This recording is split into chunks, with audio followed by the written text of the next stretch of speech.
অন্তর্বর্তীকালীন সরকারের কাছে আমাদের আবেদন, আপনারা যে ছাত্র জনতার রক্তের উপরে বসে বর্তমান দেশ চালাচ্ছেন, আমাদের ন্যায্য অধিকার আমাদেরকে সুনির্দিষ্টভাবে প্রজ্ঞাপনের মাধ্যমে ফেব্রুয়ারি মাস থেকে কিন্তু মার্চে আমাদেরকে সুনির্দিষ্ট একটা পরিকল্পনার মাধ্যমে সুপরিকল্পিতভাবে আমাদেরকে এই আন্দোলন থেকে উঠিয়ে দেওয়া হয়েছিল।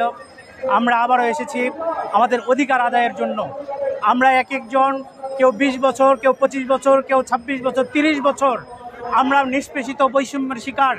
আমরা এসেছি প্রেস ক্লাবের সামনে আমাদের দাবি আদায়ের জন্য, কিন্তু দুঃখজনক হলেও সত্য, গতকাল পুলিশ এবং আইন শৃঙ্খলা বাহিনী আমাদের এই সুশৃঙ্খল আন্দোলনকে নস্যাৎ করার জন্য পরিকল্পিতভাবে আমাদের শিক্ষকদের উপরে হামলা করে এবং আমাদেরকে উঠিয়ে দেয়।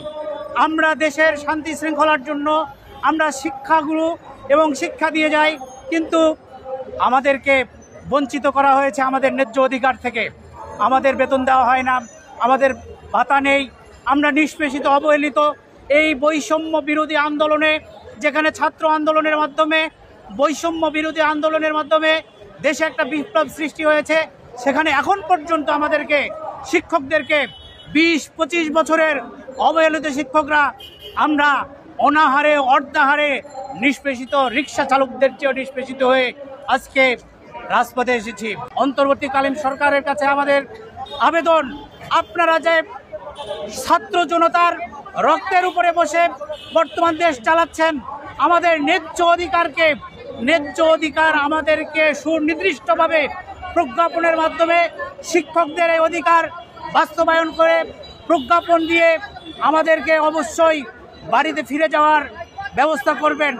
অনেক শিক্ষক এখানে আন্দোলনে এসেছি, আমরা অনেককেই আমাদেরকে এই পরীক্ষায় অংশগ্রহণ করে তাদের বাচ্চাদের জন্য, শিক্ষার্থীদের জন্য আমাদেরকে গার্ড দিতে হয়, কিন্তু এখন পর্যন্ত এই গত 3 দিনে এখন পর্যন্ত আমরা সরকারের কোনো প্রজ্ঞাপন ভিত্তিক বা ন্যায্য দাবি যেটা আমাদের, এর কোনো আমরা সুনির্দিষ্ট আশ্বাস পাইনি।